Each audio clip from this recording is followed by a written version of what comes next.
boxing blog here in Newcastle Civic Centre with Eddie Hearn. Eddie, back in the North East. Good to be here. It's great to be here. It's great to come somewhere where it's packed with fans and they're excited, and actually want you to be here. I'm sure they'll boo me on the night, but don't worry about that. We'll worry about that on June 16th. But so good to have such great talent coming from the North East. I mean, of course, Josh Kelly, Lewis Ritson, wonderful. I believe 2 guys that can go on and become world champions.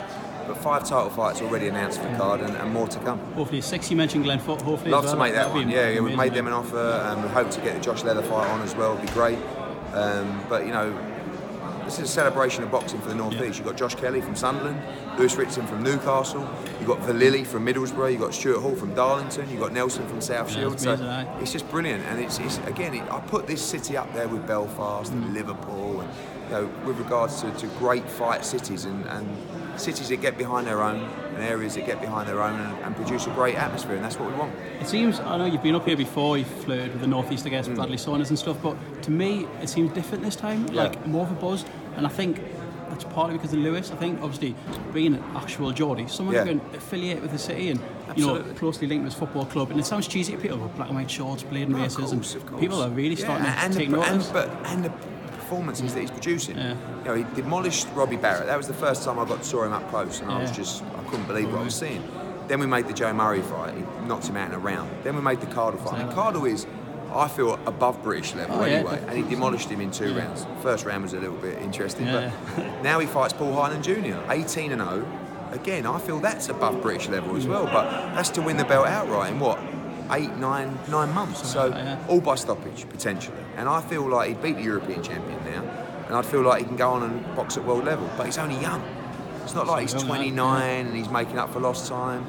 He's 15-0. I think that's what it is. And I think he's getting, as you say, people who, not your regular boxing heads, but people who can affiliate with someone from actual Newcastle. Not Bradley Saunders, who was Sedgefield or something. Yeah, but someone from the that's city when you as well. get like, look, you've got Josh Kelly, who is. He's a superstar. I look at the digital numbers, the numbers on Sky. There's people talking about him in America, and then you get the guys from the city who are in the city. I'm talking to Ricky Hatton's, of course, who are actually in the pubs. Although Lewis better not be in the pub, but you'd see him out shopping with his missus and his little one. That is the people's champ. So you've got Lewis, you've got two different guys, 2 great fighters, but very, very different.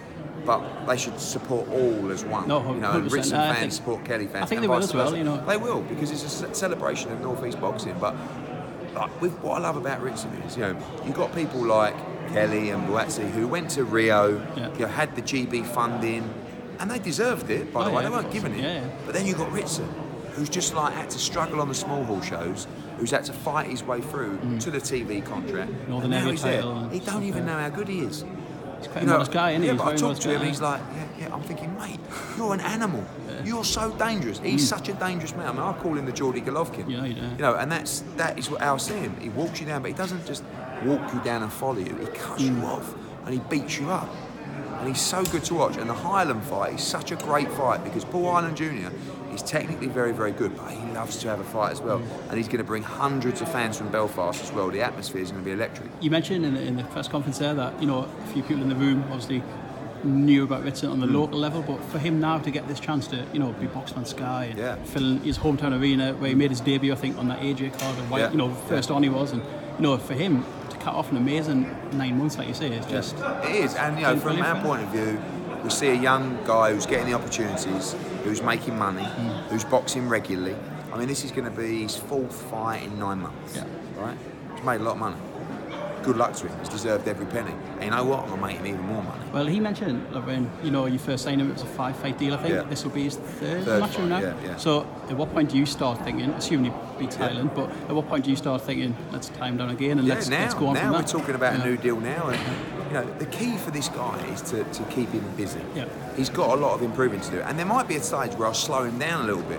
Once he beats Highland, maybe we'll look at the European title. Maybe we'll just take an intercontinental fight against a world like Mexico. As you say, he's so young though. Exactly. And boxing, we've got a lot of shows coming up in America. I'd love to box him over there as well because he's got a perfect style for that as well, So really, the world is his oyster. All he has to do is keep winning. And the rest is taken care of. This boy will be a major star as long as he keeps winning. Obviously, he beat Barrett on the Saturday. I think you signed him by the Monday, didn't you? Yeah, exactly. You wasted no time that night. Well, everyone told me about Rob. Like, it wasn't it wasn't a surprise about Lewis Ritson. Ricky Burns told me about him. Yeah. Anthony Crolla told me about him. They'd sparred him. Billy Nelson was telling me about him for years when he had him when he was younger. Yeah. But we can't sign everybody, No, so you need to watch it. Sometimes you miss them. But someone told me at the Next Gen show, you need to sign this kid. Yeah, we were there. And when I found out about that fight with Barrett, I wanted to put that on because I wanted to watch him and I wanted to see. And what I saw was a guy that absolutely demolished Robbie Barrett. I mean, it was hard to watch. Yeah. And Robbie Barrett's a good fighter. So yeah, it's great. You've got someone that is just humble, hard-working, but he must be so excited deep down because he's literally, he can achieve anything that his ability and his will and his determination can get to. Because there'll be no holding him back. We'll give him everything he's capable of.